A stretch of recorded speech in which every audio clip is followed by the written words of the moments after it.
Tabea, Shalom, damai di hati. Selamat pagi untuk kita semua. Mari kita terus bersyukur kepada Tuhan karena nikmat kehidupan yang terus teralami oleh kita, sehingga kita pun di pagi hari ini tentu kita dalam keadaan yang sehat, memungkinkan kita untuk siap belajar di pagi hari ini melalui mata pelajaran pendidikan agama Kristen dan budi pekerti. Nah, mengawali kegiatan kita di pagi hari ini, tentunya kita akan buka dengan berdoa. Mari berdoa. Bapa Sorgawi, Guru Agung kami, di pagi ini kami akan memulaikan pembelajaran kami. Engkau yang akan memberkati dengan hikmat-Mu, sehingga pembelajaran lewat materi yang akan disampaikan tidak lalu dengan begitu saja, tetapi pada akhirnya mampu dipertanggungjawabkan oleh kami selaku gereja Tuhan yang ada di tengah-tengah dunia ini. Terpujilah Engkau di dalam nama Tuhan Yesus. Amin. Anak-anakku, mari kita bersama-sama mengucapkan Pancasila. Kita ambil sikap sempurna. Kita mulai. Pancasila. 1. Ketuhanan yang Maha Esa. 2. Kemanusiaan yang adil dan beradab. 3. Persatuan Indonesia. 4.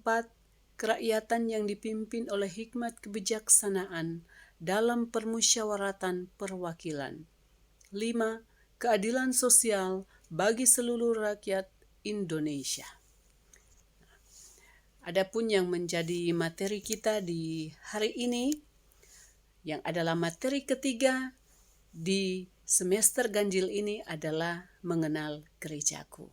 Bahan Alkitabnya adalah Yohanes 17 ayat 18 hingga ayat 21, Kisah Para Rasul pasal 15, 1 Korintus pasal 1 ayat 10 hingga ayat 13, dan 1 Korintus pasal 12 ayat 9 hingga ayat 27, dan yang terakhir Yeremia 29 ayat 4 hingga ayatnya yang ke-7. Tujuan pembelajarannya adalah menunjukkan sikap menghargai karya Allah dalam pertumbuhan gereja, menghayati karya Allah dalam pertumbuhan gereja, memahami bahwa ada bermacam-macam gereja di dunia yang dilahirkan dari berbagai perpecahan. Dan yang keempat, menjelaskan bahwa perpecahan gereja bertentangan dengan kehendak Tuhan Yesus yang menginginkan para muridnya hidup damai dan saling mengasihi. Nah, mari kita melihat keberagaman gereja yang ada di tempat tinggal kita ataupun yang ada di tempat-tempat yang lain. Ini tidak dimaksudkan untuk membanding-bandingkan gereja-gereja mana yang paling baik, mana yang paling hebat, dan mana yang paling besar. Tetapi pada akhirnya kita semua diajak untuk saling menghargai, menghormati gereja-gereja yang ada. Nah, anak-anakku, ada berapa banyak jenis gereja yang kamu ketahui yang ada di Indonesia? Tentunya bukan hanya satu jenis gereja. Tetapi ada begitu banyak jenis gereja seperti Huria Kristen Batak Protestan, Gereja Masehi Injili di Minahasa, Gereja Protestan di Indonesia bagian Barat, Gereja Kristen Jawi Wetan, Gereja Kristen di Tanah Papua, Gereja Protestan Indonesia di Buol Toli-Toli, Gereja Pantekosta di Indonesia, dan ada Gereja Roma Katolik, dan lain-lain. Masih ada begitu banyak gereja yang tidak bisa kita sebutkan satu persatu. Nah, mengapa begitu banyak gereja di Indonesia? Mari kita lihat alasannya. Yang pertama, apakah gereja itu ada karena perpecahan? Atau apakah karena ada pertikaian di dalam suatu gereja tertentu sehingga sebuah atau satu kelompok keluar dan membentuk gerejanya sendiri? Ataukah karena adanya misi yang datang dari luar daerah, dari luar kota, atau luar negeri? Nah, anak-anakku, kita akan melihat jawabannya lewat materi selanjutnya, yaitu kita mulai dari gereja yang terpecah-pecah. Dalam bacaan Yohanes 17 ayat 21, kita menemukan salah satu doa Tuhan Yesus yang sangat penting. Tampaknya sejak awal Tuhan sudah mengetahui bahwa murid-muridnya akan terancam perpecahan. Doanya menunjukkan bahwa kesatuan murid-murid dan pengikutnya sangat penting, karena kesatuan itu mencerminkan kesatuan Yesus dengan Bapanya di sorga, dan dengan kesatuan itu pula para murid memberikan kesaksian mereka kepada seluruh dunia. Namun, pada kenyataannya kita dapat melihat bahwa perpecahan tetap terjadi. Dalam Kisah Para Rasul 15, kita menemukan bagaimana gereja perdana atau gereja pertama diperhadapkan dengan pertanyaan berat yang mengancam gereja untuk terpecah, yaitu bahwa ada beberapa pemimpin gereja pada waktu itu yang menuntut agar orang-orang Yahudi yang menjadi Kristen terlebih dahulu harus disunat, lalu mereka diwajibkan menjalankan hukum Taurat. Nah, mereka itu dipimpin oleh Petrus dan Yakobus. Sementara kelompok lain yang dipimpin oleh Paulus tidak setuju. Mereka berpendapat bahwa untuk menjadi Kristen, menjadi pengikut Kristus, orang tidak perlu untuk menjadi Yahudi terlebih dahulu. Mereka dapat langsung saja datang kepada Kristus dan tidak perlu lagi dibebani dengan aturan hukum Taurat. Dalam hal ini adalah sunat.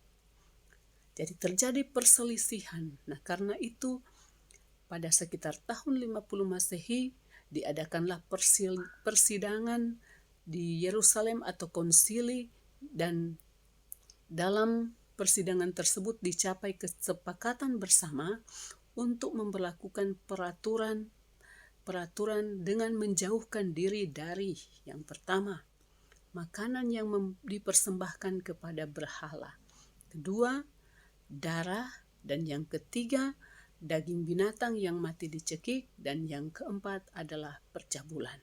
Nah, keempat peraturan ini sudah dianggap cukup untuk seorang Kristen, sehingga menjadi Kristen tidak berarti menjadi Yahudi terlebih dahulu. Nah, setelah itu muncul juga perpecahan-perpecahan lainnya, seperti di Korintus. Ada orang-orang saling berkelompok berdasarkan para rasul. Masing-masing menganggap kelompok mereka yang paling benar, yang paling baik, yang paling hebat. Jadi ada kelompok Paulus, ada kelompok Apolos, dan ada kelompok Kefas atau Petrus. Terjadi persaingan dan akibatnya adalah muncullah perpecahan dalam gereja. Dan yang kedua, anggota-anggota jemaat saling membangga-banggakan diri berdasarkan karunia-karunia roh yang mereka miliki. Hal ini menyebabkan juga perpecahan dalam gereja. Dan yang ketiga, terjadi antara gereja Timur, yaitu gereja Katolik Timur yang disebut dengan Ortodoks, dengan gereja Katolik Roma atau gereja Barat. Hal ini berkaitan dengan pengakuan iman Nisea Konstantinopel. Nah, muncul juga perpecahan selanjutnya dalam gereja Katolik ketika seorang Martin Luther yang berkebangsaan Jerman, dia memakukan 95 dalil di pintu gereja Wittenberg yang isinya adalah mengkritik praktek-praktek yang dilakukan oleh gereja Katolik saat itu, seperti penjualan surat pengampunan dosa kepada umat. Nah, karena kritik dari seorang Martin Luther, akhirnya dia dipecat, dikeluarkan dari gereja Katolik, dan selanjutnya dari perjuangan seorang Martin Luther, maka lahirlah gereja Protestan. Dan Martin Luther ini disebut sebagai tokoh reformasi atau pembaharuan gereja. Dan dari gerakan reformasi ini lahirlah doktrin tentang ketiga sola atau tentang keselamatan. Yaitu yang pertama, sola fide, bahwa keselamatan itu hanya diperoleh manusia karena iman kepada Yesus Kristus.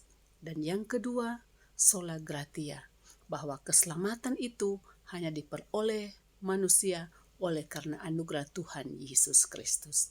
Dan yang ketiga, sola scriptura, bahwa Alkitab adalah otoritas yang tertinggi, karena itu manusia selamat oleh karena melakukan segala kebenaran firman, yaitu Alkitab. Anak-anakku, setelah itu muncul juga perpecahan berikutnya hingga gereja masa kini, yaitu perbedaan pemahaman tentang ajaran ataupun praktek ibadah dan organisasi gereja. Jadi itu antara lain perpecahan yang terjadi dari gereja perdana sampai gereja masa kini.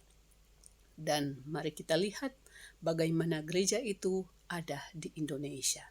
Yang pertama, bahwa hadir kekristenan Nestorian yang berasal dari Suriah di daerah Barus, Sumatera Utara. Tetapi kekristenan Nestorian ini tidak bertahan lama. Kemudian datang pula bangsa Portugis dan Belanda yang bermaksud mencari rempah-rempah di Nusantara ini, tetapi sekaligus juga membawa agama mereka dan menyebarkan agama Katolik dan juga agama Kristen Protestan. Dan yang ketiga, di Maluku, orang-orang Kristen Protestan membentuk Indische Kerk atau Gereja Hindia yang akhirnya sekarang disebut sebagai Gereja Protestan Indonesia. Dan gereja di Indonesia pun ada oleh karena datangnya bermacam-macam sendeling atau misionaris yang bekerja di berbagai wilayah Indonesia, seperti di Tanah Minahasa ini datangnya para sendeling seperti Riedel dan Schwartz. Nah, itulah sejarah gereja di Indonesia, dan selanjutnya kita tiba pada bagian terakhir tentang gereja yang mengusahakan kesejahteraan kota. Nah, Nabi Yeremia dalam kitabnya Yeremia 29 ayat 4-7 memberikan nasihat-nasihat kepada orang-orang Yahudi yang tinggal di pembuangan di Babel agar mereka mengusahakan kesejahteraan bagi lingkungannya atau mengusahakan kesejahteraan kota.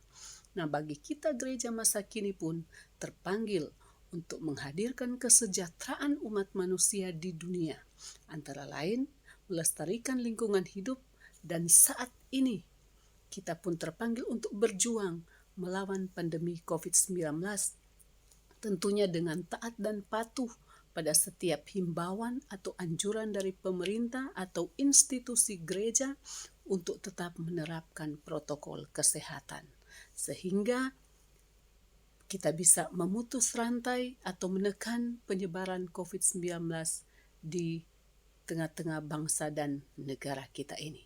Tentunya itu salah satu bentuk upaya gereja untuk mengusahakan kesejahteraan kota. Nah, anak-anakku, itulah materi yang sudah dipaparkan, disampaikan dari awal hingga akhirnya.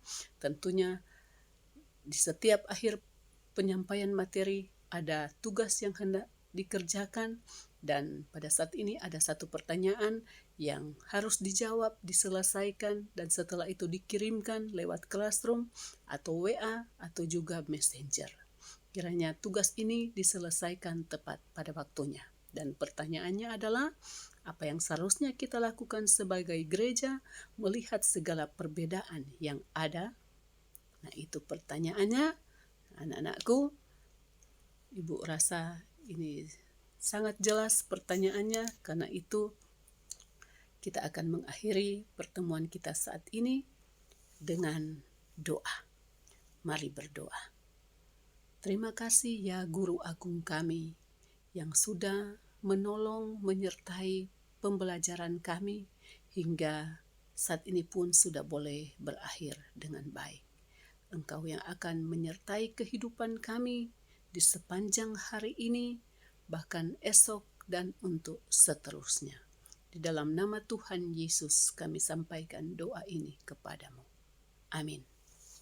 Nah, titipan yang terakhir supaya kita tetap menjaga protokol kesehatan, tetap disiplin untuk memakai masker, mencuci tangan, menjaga jarak, menjauhi kerumunan, dan mengurangi mobilitas atau aktivitas kita di luar rumah, supaya kita tetap sehat, imun, dan iman kita tetap kuat.